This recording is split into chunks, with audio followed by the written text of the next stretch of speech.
नमस्कार दोस्तों, स्वागत है आपका स्टडी फॉर सिविल सर्विसेज में। वीडियो को पूरा देखिए। कोई भी आपका फीडबैक है, कोई सजेशन है, तुरंत वीडियो में कमेंट करके जरूर बताइए। अच्छा लगे तो वीडियो लाइक जरूर कर लीजिए और ऐसे वीडियो लगातार फ्री में पाने के लिए चैनल को तुरंत सब्सक्राइब कर लीजिए और बेल आइकन को जरूर टैप कर लीजिए ताकि आगे भी सारे वीडियो आपको मिलते रहे। यूट्यूब में फॉलो करते हैं तो प्लीज ये वाला फ्री टेलीग्राम चैनल जरूर ज्वाइन कर लीजिएगा। सारे नोटिफिकेशन, सारे अपडेट यहीं पे आते हैं, ध्यान रखिएगा। स्टडी फॉर सिविल सर्विसेज का कोई भी पेड ग्रुप अगर आपको ज्वाइन करना है तो सिर्फ 8564805309696086089483864455 यही नंबर है हमारे, सिर्फ जहां पे कॉल या व्हाट्सएप कर सकते हैं।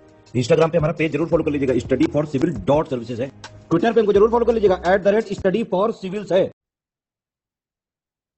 Hello everyone, welcome you all to study for civil services. आज की हमारी डेट है 10 अप्रैल और 10 अप्रैल के हमारे इंपॉर्टेंट आर्टिकल्स को हम लोग देख लेते हैं। सबसे पहला आर्टिकल है यूएन की स्टैटिस्टिकल कमीशन। अभी यहाँ पर हम लोग इलेक्ट हुए हैं। फिर है पीआईएल जनहित याचिका। फिर है लंपी स्किन डिजीज, गांठदार चर्म रोग। फिर है कार्बन प्राइसिंग, कार्बन का मूल्य निर्धारण। फिर है भारत में इस्पात क्षेत्र, स्टील सेक्टर ऑफ इंडिया। फिर है हिरासत में यातना और मौत, कस्टोडियल टॉर्चर या फिर डेथ। सबसे पहला यहाँ पे पॉइंट है यूएन का स्टैटिस्टिकल कमीशन। इंडिया जो है यहाँ पर संयुक्त राष्ट्र सांख्यिकी आयोग जो है उसमें जो है इलेक्ट किया गया है। इंडिया जो है यहाँ पर संयुक्त राष्ट्र आर्थिक और सामाजिक परिषद, जिसको हम UN economic and social council कहते हैं शॉर्ट में, कभी कभी हम इसको यूएन इकोसॉक भी लिखते हैं, ये जो है यहाँ पर चूज किया गया है। साथ ही साथ narcotic drugs programme coordinating joint programme, HIV AIDS, इन सब के लिए भी चूज किया गया है। अगले साल जनवरी 1 2024 से इंडिया इसकी कमान को संभालने वाला है। पहली जो है इसके बाद यहाँ पर करीब करीब 2 डिकेड्स के बाद, 20 सालों बाद जो है इंडिया यहाँ पर चूज किया जा रहा है। लास्ट हम लोग इसके लिए 2004 में चूज किए गए थे। अब हम बात करें कि कमीशन है क्या जो इसमें चूज किया गया है, तो इसमें ऐसा क्या खास है या फिर ये क्या कमीशन है, एक्चुअली में ये काम क्या करती है।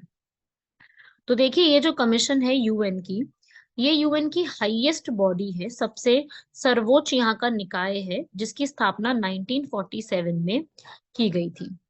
इसका कार्य जो है वो दुनिया भर के सदस्य राष्ट्रों के मुख्य सांख्यिकी बात को एक साथ लेकर के चलना है। जितने भी वर्ल्ड लेवल पे जितने भी चीफ स्टैटिस्टिशियंस आते हैं, जो भी यहाँ पर स्टैटिस्टिशियंस हैं, उनके हिसाब से यहाँ पर जो है उनको इकट्ठा करना, उनकी जुड़ी हुई चीजों को देखना, उनसे जुड़े हुए कार्यक्रमों को देखना, उनकी जो फाइंडिंग्स हैं, उनकी जो रिसर्च वर्क है, उसको हम पूरे भारत के बड़े लेवल पर कैसे उसको लेके आ सकते हैं, उसके ऊपर तैयारी करने की जिम्मेदारी इसकी होती है। अब यहाँ पर ये जो पूरी बॉडी तो बना दी गई है, अब ये बॉडी इसमें और क्या क्या चीजों को देखती है, ठीक है। यहाँ पर जो ये बॉडी है, ये स्टैटिस्टिकल कमीशन, जिसमें 24 मेंबर होते हैं, इनका टर्म जो है वो 4 इयर्स का रहता है। 4 सालों के लिए इनको अपॉइंट किया गया है और ये अपनी रिपोर्ट जो है वो इकोनॉमिक एंड सोशल काउंसिल जो है पूरी, उसको यहाँ पर अपनी सबमिट करते हैं, जिसमें सारी सारी चीजें लिखी हुई हैं, किस तरीके से काम होगा, क्या क्या चीजें हैं, वो सारा कुछ जो इसमें जिस प्रकार से लिखा हुआ है उसी प्रकार से ये फॉरवर्ड मतलब आगे जो है वो किया जाता है। अब यहाँ पर इसमें ये एक इनका अलग से ब्यूरो होता है, ठीक है। जो भी इसमें ऑफिसर्स बैठते हैं, उनका यहाँ पर होता है एक ब्यूरो। ये ब्यूरो जो है वो 1 साल के लिए बनाया जाता है। इसमें चेयरमैन, 3 वाइस चेयरमैन और रिपोर्टर होते हैं। और ये नॉमिनेशन जो है वो पूरी कमीशन ही यहाँ पर देखती है कि किसको अपॉइंट किया जाएगा, ठीक है। छोटा सा पूरा टॉपिक है, इसको पूरे को लर्न कर जरूर कर लीजिएगा। आगे बढ़ते हैं। पीआईएल, पब्लिक इंटरेस्ट लिटिगेशन जनहित याचिका। प्रेरित जनहित याचिका न्यायिक प्रक्रिया की विश्वसनीयता के लिए गंभीर खतरा जो है वो काफी बड़ा बन चुकी है, ऐसा किसने बोला है, दिल्ली हाईकोर्ट ने। तो बेसिकली पीआईएल होता क्या है, देखिए, ये जो है कोर्ट पे लगाया जाता है या फिर कोर्ट से एक जवाब तरीके से मांगा जाता है। सार्वजनिक हित के प्रवर्तन के उद्देश्य से न्यायालय में शुरू की जाने वाली एक ऐसी कानूनी कार्यवाही है जिसमें जो भी जनसाधारण, जो भी सामान्य लोग हैं, वो यहाँ पर जो है एक तरीके से यहाँ पर पब्लिक के इंटरेस्ट में कोई बात कहते हैं जो कि बहुत जरूरी होती है, और अगर वो सरकार माने या सरकार उनकी बात सुने तो वो एक बहुत बड़े लेवल पे उसको इम्प्लीमेंट करवाया जा सकता है। अमेरिका के कानून में इनको पब्लिक इंटरेस्ट लिटिगेशन जो है वहां से लिया गया है ये शब्द, जो कि जैसे मान लीजिए कोई अल्पसंख्यक का है, असंगठित उपभोक्ता है और ऐसे व्यक्ति जिनको कानूनी प्रतिबंध करना होता है, जो पर्यावरण का कोई मुद्दा है उस पे कोई बात करना चाहते हैं, तो इस प्रकार के मुद्दों पे बात करने के लिए आगे आने के लिए इन लोगों को यहाँ पर प्रेरित किया जाता है। अब यहाँ पर जैसे मैं एक बात करूं, हमारा आर्टिकल 232 है, आप जानते हैं सभी लोग आर्टिकल 32 को, आर्टिकल 226 भी आप जानते हैं। आर्टिकल 32 जो है वो सुप्रीम कोर्ट को रिट्स की पावर देता है, आर्टिकल 226 हाई कोर्ट के रिट की पावर देता है। इनके तहत अब कोई भी व्यक्ति भारत के अंदर पीआईएल फाइल कर सकता है। इनके अलावा अगर मैं सीआरपीसी की बात करूं, तो सीआरपीसी के सेक्शन 133 के तहत भी आप इसको फाइल कर सकते हो। और जनहित याचिका केवल केंद्र सरकार, राज्य सरकार या नगर पालिका के खिलाफ ही नहीं, के विरुद्ध लाई जा सकती, किसी व्यक्ति के खिलाफ नहीं इसको लेके आ सकते। ठीक है। जैसे अगर मैं आपको यहाँ पर ये बताऊं कि एक्चुअली में ये केस आया कहाँ से था, तो देखिए जस्टिस कृष्णा अय्यर इन्होंने यहाँ पर इसको स्टार्ट किया था, साथ में पीएन भागवती थे, उन्होंने भी इस केस के ऊपर आगे काफी इसको एक्सप्लेन किया था। जैसे एक केस था मुंबई कामगर सभा वर्सेस अब्दुल थाई केस 1976। ठीक है। ऐसे ही पीएन भागवती ने भी SP Gupta versus union of India के ऊपर यहाँ पे केस किया था। ठीक है। तो ये केस इसमें अपने आप में इसलिए इंपॉर्टेंट है, जो कि हमें क्या यहाँ पे देता है, वहनीय कानूनी उपाय यहाँ पे देता है, जस्टिस को कैसे उपलब्ध कराना है, व्यापक सार्वजनिक समस्याओं का सावधान कैसे करना है, समाज में परिवर्तन कैसे लेके आना है, ये उन सब पे काम करने के लिए हमें योगदान देता है। बेसिकली क्या है ना, जो आज देखो इसका सबसे बड़ा जो है ना वो व्यापक सार्वजनिक जो भी समस्या है ना उनका समाधान निकालना है। जनहित याचिका के माध्यम से जो भी सार्वजनिक समस्याएं चल रही हैं उनको यहाँ पर न्यायालय में प्रस्तुत किया जा सकता है और उसका परिणाम भी लिया जा सकता है। जैसे कि कोई मानव अधिकार के ऊपर हो गया, कोई कंज्यूमर के ऊपर हो गया, कोई क्लाइमेट चेंज पे हो गया, कोई एनवायरमेंट के ऊपर हो गया, तो वो सामाजिक परिवर्तन जो है वो चाहते हैं इसे लेकर के आया जा सकता है। मतलब लोगों को भी तो अधिकार होना चाहिए ना कि भाई इस तरीके से चीजें ठीक करो। ठीक है। तो वही है पीआईएल, जेल के अंदर कुछ चेंज करने हैं, महिला सुरक्षा के ऊपर करना है, पागल खाना या फिर कोई राज्य संसाधनों की निगरानी रखनी है, किसी भी प्रकार के ऊपर पीआईएल को लेके आ जा सकता है। लेकिन क्या है कि संविधान का संतुलन इससे काफी बिगड़ गया है। जैसे कि चाहे संविधान में सत्ता के किसी सख्त पृथक्करण का पालन नहीं किया जाता हो, ये जांच और संतुलन के सिद्धांत का प्रतीक है, जैसे न्यायपालिका को भी सम्मान करना चाहिए। लेकिन हालांकि न्यायपालिका ने कई जगह पर इसको आगे जाके इम्प्रूव भी किया है, लेकिन अभी भी इसके अंदर जो है वो संवैधानिक संतुलन जो है वो थोड़ा सा खराब है। अर्थहीन उपयोग है इसका एक तरीके से। न्यूनतम न्यायालय शुल्क के साथ जनसाधारण द्वारा दायर की जाने वाली बड़ी संख्या में महत्वहीन मामलों में परिणाम स्वरूप जनहित याचिका उत्पीड़न का एक उपकरण जो है वो आज के समय में बनी हुई है। जैसे जो अभी हमारे वो है ना सीजेआई, हमारे जो मुख्य न्यायाधीश हैं डीवाई चंद्रचूड़, उन्होंने भी यहाँ पर बोला है कि पीआईएल जो है ना एक तरीके से एक नया उत्पीड़न का उपकरण बन गई है। और कई विशेषज्ञों को तो ये भी मानना है कि जो इसमें पी है, मतलब पब्लिक है, को जनता के मूल इरादे के विरुद्ध प्रचार और प्राइवेट के लिए प्रतिस्थापित जो है यहाँ पर वो किया गया है। जनहित याचिकाओं से संबंधित जो भी अनावश्यक विलंब होता है उसमें कई साल लग जाते हैं। जनहित याचिका का बहुत ज्यादा उपयोग किया जाता है, मतलब एक ना होता है अत्यधिक में भी वो गलत तरीके से इस्तेमाल करना। ठीक है। और कंक्लूजन यही है कि देखो ये जो पूरा एक पीआईएल का कॉन्सेप्ट है, ये जो हमारे भारत के वंचित वर्ग है ना उनके लिए एक न्याय की सीढ़ी बनना चाहिए, और जिनको ज्यादा अपने जो है अधिकारों की जानकारी नहीं है उनके लिए एक अच्छे से स्रोत के रूप में काम करे, उनके लिए एक बेहतर रूप में कुछ ना कुछ नई चीज लेकर के आए, वो काम होना चाहिए। तो वहां पर ये जवाबदेही रखकर सुशासन में भी योगदान देता है और मानव अधिकार के बारे में भी काफी जागरूकता हमें प्रदान करता है। तो इस प्रकार से जो है ये चीजें यहाँ पर हमारे लिए बेटर हो सकती है। साथ ही साथ अगर कोई अनावश्यक है, कोई झूठी सी कार्यवाही है, तो उसको यहाँ पर जो है बढ़ावा बिल्कुल नहीं देना चाहिए। वैसे तो देखो सरकार नहीं देती है, सरकार काफी हद तक इन चीजों को का जो है वो निचोड़ बना के रखती है, काफी हद तक उसमें चीजों को जो है वो ठीक करके ही रखती है कि भाई उसमें और ज्यादा हमें चीजों को काफी ज्यादा जो है उसको प्रमोट नहीं करना है। तो सरकार ने ये चीजें तो काफी करी है। चाहिए। बढ़ते हैं हमारे थर्ड आर्टिकल की तरफ, वो है लंपी स्किन डिजीज, मतलब कि जो गांठदार चर्म रोग हो गया है जानवरों में। उससे क्या हो गया कि जितने भी जानवर हैं उन जो मिल्क प्रोड्यूसिंग मैमल्स जिनको हम कहते हैं, उनकी जो एक वो होती है ना प्रोड्यूस करने की जो कैपेसिटी होती है, दुग्ध के उत्पादन में काफी ठहराव देखने को मिला, जिसकी वजह से घी और मक्खन में भी काफी ज्यादा कमी जो है वो देखने को आई है। ठीक है। और कई सारे जो मवेशी हैं 1.89 लाख मवेशियों की भी यहाँ पर डेथ का कारण ये बना है। देखो आमतौर पर जो दुग्ध का जो उत्पादन होता है वो प्रतिवर्ष 6% की दर से बढ़ रहा था, या इस वर्ष वो जो स्थिर हो गया है, या फिर 1 से 2% तक ही सिर्फ बढ़ा है। जबकि जो मांग है वो तो बढ़ी है ना, सप्लाई कम है लेकिन मांग तो बढ़ रही है। पिछले 5 दशकों से चारे की जो खेती है ना उसका क्षेत्र लगभग 4% है, किंतु हमारा डेयरी क्षेत्र 6% की दर से बढ़ रहा है। मौसमी और क्षेत्रीय कमी के कारण दुग्ध के मूल्य में भी वृद्धि हो रही है। तो ये लंपी स्किन डिजीज, गांठदार त्वचा रोग जो है एक अत्यधिक संक्रामक विषाणु रोग है, और जो हमारे जीन्स को सीधा सीधा जो है प्रभावित करता है। ये सारे कैटल जो मवेशी होते हैं, जो बफेलो होती हैं, उनपे काफी बड़ी मृत्यु का एक कारण बनता है। ये महामारी या छिटपुट रूप से प्रकट होता है। इसकी घटना गर्मी के गीले मौसम में सबसे अधिक होती है, किंतु वह सर्दियों में भी हो सकता है। और ये उष्मान जो अवधि है इसकी 4 से 14 दिन की होती है, और काफी ज्यादा ये बड़ा है। इसका सबसे पहला जो केस आया था वो जाम्बिया 1921। जाम्बिया आपको पता है ना कहाँ पर है, अफ्रीका के अंदर है। वहां पे आया था, फिर उसके बाद अफ्रीकन कंट्रीज में काफी फैल गया, फिर धीरे धीरे करते करते एशिया में आना शुरू हो गया, साउथ एशिया, चाइना बढ़ता गया।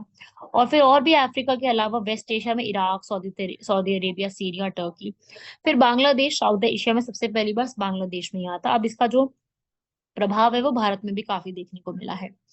और पहला केस भारत के अंदर 2019 में आया था, उड़ीसा और वेस्ट बंगाल में। उसके बाद अगर हम इसकी बात करें कि इसका प्रभाव क्या पड़ेगा, तो देखिए FAO, food and agriculture organisation, जो कि खाद्य और कृषि संगठन, ये UN के अंडर आता है, और पशु स्वास्थ्य, इनकी अगर हम बात करें तो ये रोग फैलने से पर्याप्त और गंभीर आर्थिक नुकसान हो सकता है। क्यों? क्योंकि दूध का उत्पादन कम होगा, पशु कमजोर हो जाएगा, उनके मुंह में छाले होंगे, भूख कम हो जाएगी, तो दूध का उत्पादन भी कम हो जाएगा। और संक्रमण के बाद आवागमन और प्रतिबंध के कारण पूरी मूल्य श्रृंखला पर बहुत ज्यादा प्रभाव पड़ सकता है, ऐसा FAO और WHO को जो है वो कहना है।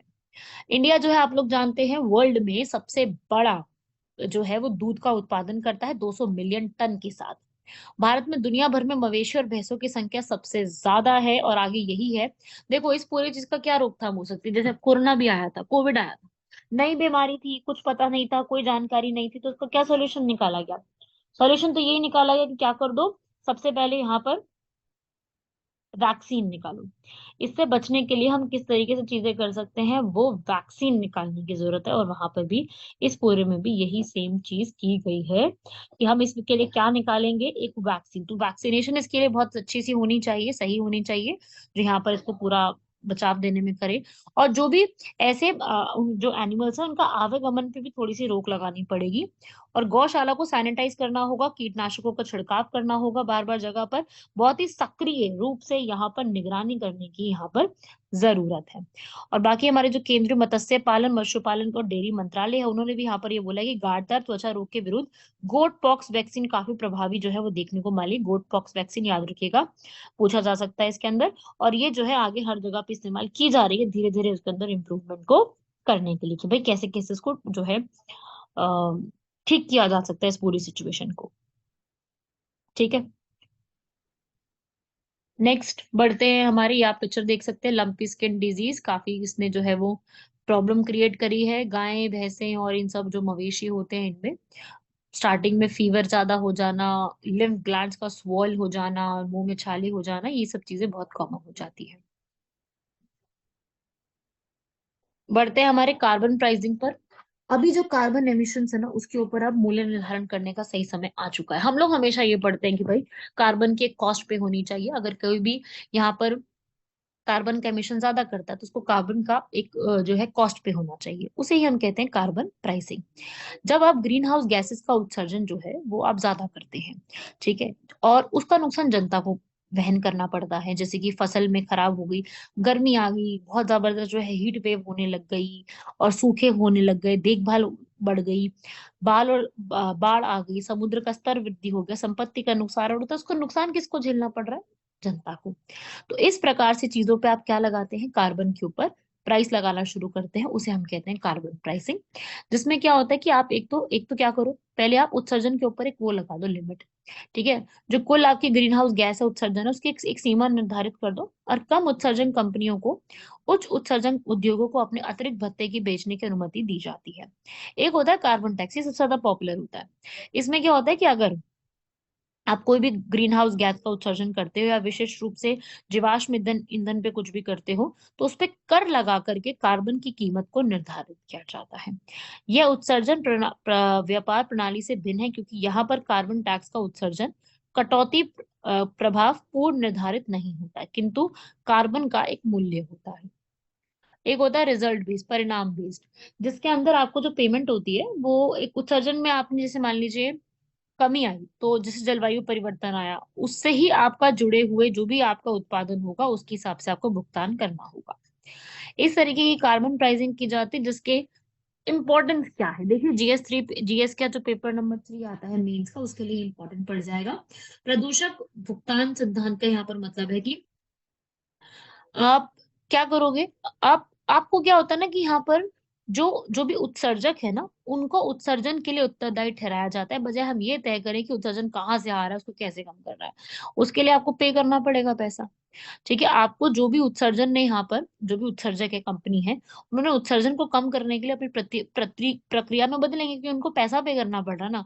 अगर आप यहाँ पे प्राइस सेट कर दोगे, जब आपको प्राइस ज्यादा यहाँ पे करना पड़ेगा, तो ऑब्वियसली जो कंपनी होगी वो यहाँ पर ऐसा तरीका खोज के लाएगी जो कि एक लोचशील हो, लागत प्रभावी हो, एनवायरमेंट के लिए बेनिफिशियल हो, वो सब चीजें।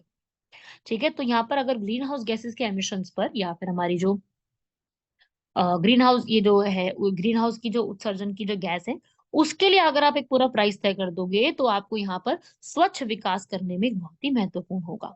यह आर्थिक विकास के लिए निम्न कार्बन कारकों को प्रोत्साहित करने, स्वच्छ प्रौद्योगिकी और बाजार नवाचार को प्रोत्साहित करने के उद्देश्य से एक नया निवेश करके साधन बनाया गया। सरकारों के लिए कार्बन मूल्य निर्धारण जलवायु नीति पैकेज के उपकरणों में से ये एक तरीके का स्रोत बनाया गया है। इसमें जो है आपको काफी लंबे समय के लिए इसमें जो भी चेंजेस करने हैं, नई नई चीजें ऐड करनी है, रिस्क जो होता है उसको ठीक करने के लिए कोशिश की जा सकती है। यहाँ देखेंगे सब लोग, देखो भाई यही है यहाँ पर। एक तो एक ऑप्शन मिल गया कि आप जो है एमिट करते रहो और फिर आप उसको पे कर दो। ठीक है, आप जो यहाँ पर ग्रीन हाउस गैसेस आप देख रहे हो, यहाँ पर greenhouse gases carbon dioxide, methane, इन सब का जो आप यहाँ पर बाहर आप उसको उत्सर्जित कर रहे हो, या तो आप करते रहो और उसको आप पे करना शुरू करो, उसके लिए आप पे करो अच्छा खासा अमाउंट, या तो आप अपने एमिशंस कम करो। वो कैसे करने हैं वो कंपनी सोचेगी। उस कंपनी को, उस प्राइवेट लिमिटेड को, उन सारी चीजों को यहाँ पर कुछ ना कुछ रीजन जो है वो यहाँ पे फाइंड करना होगा, कुछ नया तरीका खोजना होगा और सारी चीजें यहाँ पर निकालनी होगी, ताकि वो यहाँ पर खर्चा करने से बचे। नहीं तो पे करना पड़ेगा, एक आपको लिमिटेड है। अब लिमिट से ऊपर जाओगे या तो टैक्स लगेगा, या उसको आपको एक भुगतान के रूप में कोई ना कोई प्राइस पे करना पड़ेगा, चाहे वो कितना भी प्राइस हो। प्राइस यहाँ पे अभी जो है वो तय नहीं किया गया। यही बात है, आर्टिकल भी यही था कि इसके ऊपर एक क्या तय करना चाहिए, अब प्राइस करने का सही समय मेरे हिसाब से आज का समय बिल्कुल सही है, क्योंकि अगर कभी भी ग्रीन हाउस गैसेस का इंक्रीज हो जाता है, हमारी अर्थ का जो टेम्परेचर है वो इंक्रीज हो जाता है 1.5 डिग्री सेल्सियस से बढ़ करके 2 डिग्री सेल्सियस तक पहुंच जाता है, तो भारत में सबसे ज्यादा जो है वो हीट वेव देखने को मिलेगी। यहाँ पर हमें बहुत ज्यादा लू की थपेड़े, बहुत ज्यादा चीजें जो है वो खराब देखने को मिलेंगी। तब एक समय आएगा जब एसी भी काम करना बंद कर जाएंगे, इतना बुरा हाल हो जाएगा। तो उससे बचाने के लिए ये सारे स्टेप लेना आज के टाइम पे जरूरी है। नेक्स्ट आते हैं, स्टील मिनिस्ट्री ने यहाँ पर 13 टास्क फोर्स को बनाया है ग्रीन स्टील के लिए। अब स्टील भी कैसा, ग्रीन स्टील के ऊपर बात है। यहाँ पे जो हमारे ज्योतिरादित्य सिंधिया है, हमारे स्टील और एविएशन के मंत्रालय के मंत्री, उन्होंने यहाँ पर ग्रीन स्टील के ऊपर बात करी कि हम किस तरीके से ग्रीन स्टील को अब उत्पादन कर सकते हैं, इसका एक रोड मैप तैयार किया गया। तो अब यहाँ पर अगर मैं स्टील की बात करूं, तो भारत में बिल्कुल स्टील आप जानते हैं उसके बिना कौन सी ही एक कंपनी बनती है, कौन सी बिल्डिंग बनती है, नहीं बनती ना। तो जो भी यहाँ पर निर्माण करना है, अवसंरचना करनी है, ऑटोमोबाइल, इंजीनियरिंग, रक्षा, किसी भी प्रकार की कोई भी चीज करनी है, तो आपको यहाँ पर स्टील का एक काफी बड़ा रोल होता है। पिछले कुछ वर्षों में अगर इस्पात के क्षेत्र की मैं बात करूँ, तो काफी बड़ी इसमें वृद्धि हुई है। इंडिया इसके अंदर जो है कच्चा इस्पात की, यहाँ पर इंडिया सेकंड पोजीशन पे आया है। 1.85 टन का जो कार्बन डाइऑक्साइड है, क्रूड स्टील है, उसमें वैश्विक औसत उत्सर्जन तीव्रता की तुलना में 2.55 टन कार्बन डाइऑक्साइड जो है वो काफी वृद्धि में देखने को मिला है। ठीक है। और इंडिया ने यहाँ पर बिल्कुल जो है वो कोशिश जो है वो, ग्लासगो गए थे ना, ग्लासगो याद है, COP27 में ग्लासगो गए थे, और COP26 में गए थे, 27 तो शर्म अल शेख इजिप्ट में हुआ है। COP26 ग्लासगो गए थे मोदी जी यूके के अंदर, वहां पे कमिटमेंट देकर के आए हैं कि इंडिया जो है 2070 तक नेट जीरो कार्बन उत्सर्जन की यहाँ पर सुनिश्चित करेगी। ठीक है भाई। और 2021 में एक ऐसा समय था जब यहाँ पर जो पूरे प्रकार से यहाँ पर जो तैयार स्टील होती है उसके अंदर भारत का स्थान चाइना के बाद सेकंड नंबर पे था। अगर इंडिया में मैं बात करूँ तो इंडिया में कौन टॉप पे करता है भाई, वो है भिलाई, जो कि छत्तीसगढ़ में है। वहां पर सबसे पहला जो है सेकंड 5 ईयर प्लान में स्टील प्लांट भी लगाया गया था। दुर्गापुर में भी लगाया गया था, वो भी वेस्ट बंगाल में है। जमशेदपुर झारखंड में, राउरकेला में भी लगाया गया था, वो है उड़ीसा में। और बोकारो झारखंड। तो यहाँ पर आपकी जो ग्रीन स्टील है उसमें ये होगा कि हम स्टील को तो बनाएंगे, जीवाश्म ईंधन पर जो है जीवाश्म ईंधन जो होगा उस पर निर्भर हुए बिना हम स्टील का उत्पादन यहाँ पे करेंगे। इसके निर्माण के दौरान पारंपरिक कोयले से चलने वाली संयंत्रों के स्थान पर हाइड्रोजन, कोयला, गैसकरण, विद्युत ऊर्जा, इन सब का उपयोग जो है यहाँ पे किया जाएगा। जिससे होगा क्या, जिससे जो अभी हम बात कर रहे थे ना ग्रीन हाउस गैसेस को कम करना है, वही कम हो जाएगी, और आपकी लागत भी कम होगी, और स्टील की गुणवत्ता में भी सुधार करने की कोशिश की जाएगी। तो नीले और हरित हाइड्रोजन संबंधित इनको जोड़ करके जो भी यहाँ पर कार्बन का फुटप्रिंट होगा उसको रिड्यूस करने की सरकार की ये कोशिश है। सरकार ने इसके लिए काफी वाली जो है पहले 3 यहाँ पर स्कीम भी लेके आए हैं, जैसे कि स्टील को स्क्रैप करना, ताकि जो भी घरों में यहाँ पर घरेलू स्तर पर जो भी यहाँ पर स्क्रैप मिलता है उसको बढ़ावा दे करके उसको फिर आगे रिसाइकिल करेंगे। फिर एक ऐसी मोटर वाहन के ऊपर लेके आया था जिसमें इस्पात क्षेत्र में स्क्रैप की उपलब्धता को बढ़ाने का प्रयास किया जा रहा है। फिर प्रदर्शन, उपलब्धि और व्यापार योजना PAT scheme, perform achieve and trade scheme, जिसमें एनर्जी कंजम्पशन को यहाँ पर रिड्यूस करने की कोशिश की जाएगी। ये आप देख सकते हैं, इस प्रकार से कुछ जो है स्टील हमारे भारत में यहाँ पर जनरेट करने की कोशिश की गई है। स्टीम दे करके, मशीन्स का लगा करके, आयरन ओर के पैलेट स्क्रैप को लेकर के आके ग्रीन इलेक्ट्रिकल एनर्जी और ग्रीन स्टील के प्रोडक्ट्स को यूज किया जाएगा। इससे जो है ये पूरी कोशिश करके सब कुछ मिला करके जो है एक मशीन के थ्रू, EAF मशीन के थ्रू ग्रीन स्टील का प्रोडक्ट जो है यहाँ पर वो निकाले जाएंगे।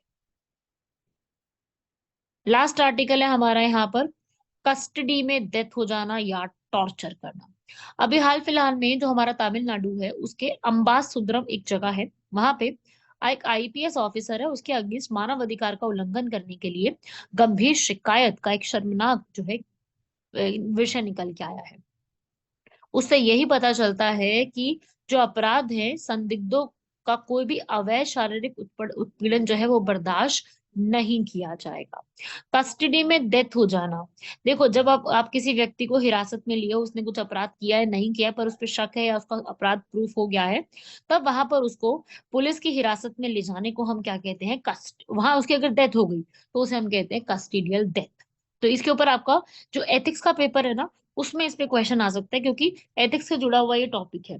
यहाँ पर देखिए, अगर मैं बात करूं, आपने हिरासत में लिया और हिरासत में उस व्यक्ति की मौत हो गई, तो यहाँ पर जो है उस व्यक्ति से यहाँ पर आपने कबूलनामा निकालने के नाम पर आपने क्या कर दिया, हिंसा और क्रूरता कर दी। आपने जबरदस्ती उस बंदे से ये बात करवाई। आप लोगों को याद है वो एक सीरीज आई थी, मुझे एग्जैक्टली नाम याद नहीं आ रहा, बहुत फेमस हुई थी, हाँ मुझे याद आ गया, जय भीम। ये याद है आप लोगों को, ये Amazon प्राइम पे है। अगर आप लोगों में से किसी ने इसको देखा तो ये टॉपिक को बहुत अच्छे से समझ सकता है, क्योंकि इस मूवी में भी यही दिखाया था कि तमिलनाडु का एक ट्राइबल पीपल है, वहां पर एक घर में कोई चोरी हो गई थी, एक सेठ थे जैसे या ठेकेदार थे, उनके घर में चोरी हुई थी। तो उस वजह से, चोरी होने की वजह से, वो उस व्यक्ति ने चोरी की थी या नहीं की थी वो तो पता ही नहीं चला। ठीक है, मतलब एज पर द मूवी उस व्यक्ति ने चोरी नहीं की थी, पर जबरदस्ती जो सरकार है उन्होंने उस पर्सन पे इल्जाम लगा करके जबरदस्ती यहाँ पर ये जो है चोरी करके ये सारी चीजें उस पे इल्जाम लगा के उसको इल्जाम को प्रूफ करवा के, प्रूफ नहीं किया उस पर्सन ने तो जबरदस्ती उसको मार दिया गया। समझ रहे हैं सब लोग।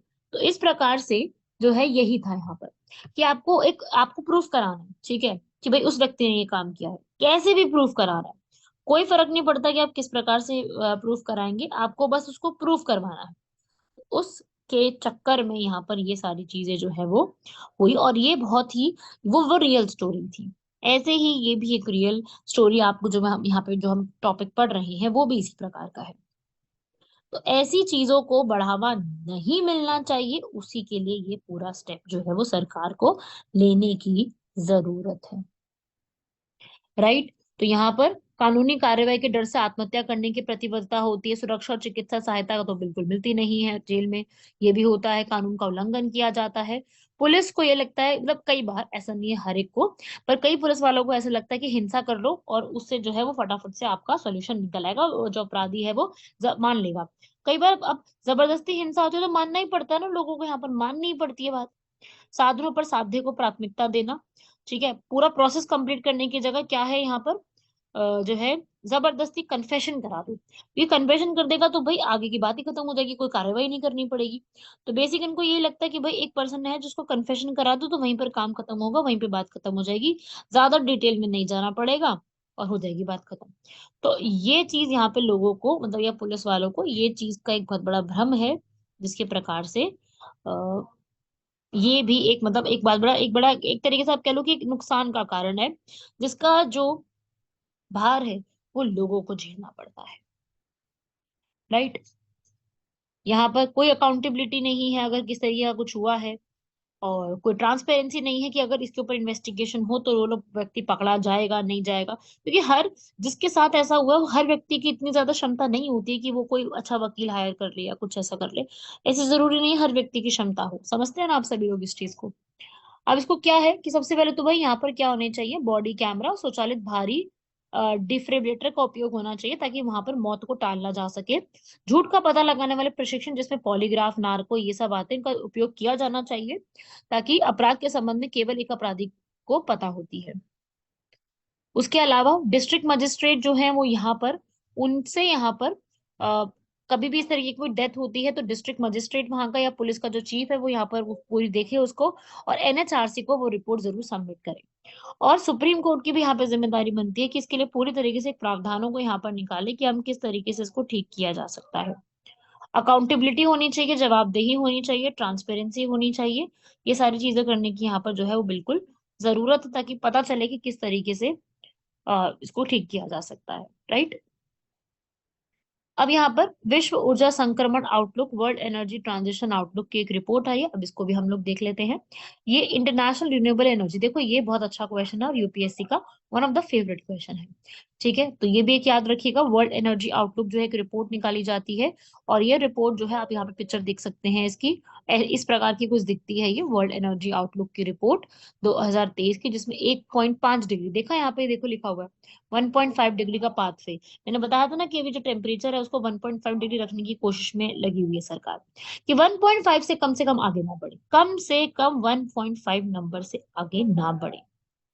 राइट। तो इसी के लिए जो है इसको यहाँ पर बोला गया है कि एटलीस्ट 1.5 रखो, इससे ज्यादा नहीं होना चाहिए।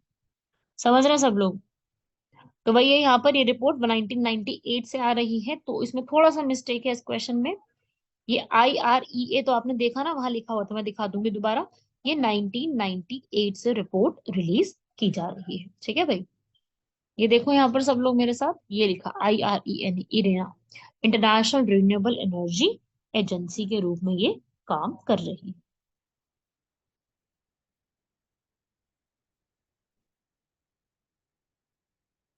नेक्स्ट है यहाँ पर, अब आई जो अभी मैंने आपको बताया ना, IRENA, उससे ही जुड़ा हुआ क्वेश्चन है कि भाई ये क्या है।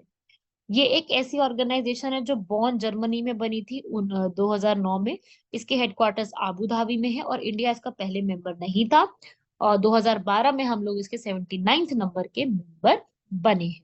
तो ये सारी स्टेटमेंट जो है वो यहाँ पर आपकी जो है वो अ, ठीक लिखी हुई है, बस एक छोटी सी मिस्टेक है, 79 की जगह 77 हो जाएगा। बाकी सारी स्टेटमेंट यहाँ पे ठीक जो है वो लिखी हुई है। समझ रहे हैं सब लोग इसको। तो ये भी आप लोगों को इस तरीके से याद रखना है, इससे भी आपके एग्जाम में जो है वो डायरेक्ट क्वेश्चन पूछे जा सकते हैं। Right everyone. तो ये जो है आप लोगों को पूरा पूरा लर्न कर लीजिएगा यहाँ पर, इसको पूरे के पूरे टॉपिक को सीधा सीधा क्वेश्चन आ सकते हैं, जितना जितना आप लोगों को यहाँ पर सारी चीजें बताई गई हैं वो सारी की सारी हमारे लिए इम्पोर्टेंट है। इन सबको जितना भी आपको यहाँ पे डेली डेली आपको जो है करंट अफेयर मिलते हैं, बस संडे के दिन नहीं आते हैं, संडे के दिन ऑफ होता है। उसके अलावा जब जब जैसे जैसे आपको करंट अफेयर यहाँ पे प्रोवाइड किए जाते हैं, इस पूरे को आप लोगों को पढ़ना है, लर्न करना है, और इनसे जुड़े हुए जितने भी इंपॉर्टेंट क्वेश्चन होते हैं, देखिए जो भी आपको मैं यहाँ पर लास्ट में क्वेश्चन प्रोवाइड करती हूँ ना, उनको आपको छोड़ के नहीं जाना है किसी भी हालत में। क्वेश्चन हर एक टॉपिक से पूछे जाते हैं। क्वेश्चन जो भी मैं आपको यहाँ पे कराती हूँ, आपको उसको जो है वो छोड़ के बिल्कुल भी किसी भी हालत में नहीं जाना है। हर टाइप का क्वेश्चन एग्जाम के लिए इम्पोर्टेंट बनता है, ठीक है। ऐसा नहीं कि आप इसमें से कोई भी क्वेश्चन को लीव कर सकते हो, बिल्कुल भी ऐसा जरूरी नहीं है। आपको क्वेश्चन मैं इसी पर्सपेक्टिव से करवाती हूँ ताकि आप लोगों को प्रॉपरली हर चीज की जानकारी धीरे धीरे करके मिलती रहे। समझ रहे हैं सब लोग? तो इस पूरे को आप लोग लिख लीजिए, नोट कर लीजिए इससे जुड़े हुए सारी चीजों को। बाकी यहाँ तक कंप्लीट कीजिए। मिलते हैं आप लोगों से इसी से जुड़े हुए नेक्स्ट लेक्चर में, जिसमें हम इसके जुड़ी हुई और चीजों को भी आगे धीरे धीरे करके कवर करने की कोशिश करेंगे। और आपको कोई भी फीडबैक हो, किसी भी तरीके का आपने कुछ पूछना हो, कहना हो, आप बिल्कुल मुझे यहाँ पर जो है कमेंट बॉक्स में कमेंट करके बता सकते हैं कि अगर आपको किसी भी प्रकार का कोई डाउट हो, कोई इशू हो तो। बाकी मिलते हैं आप लोगों से नेक्स्ट क्लास में। Thank you everyone. जय हिंद।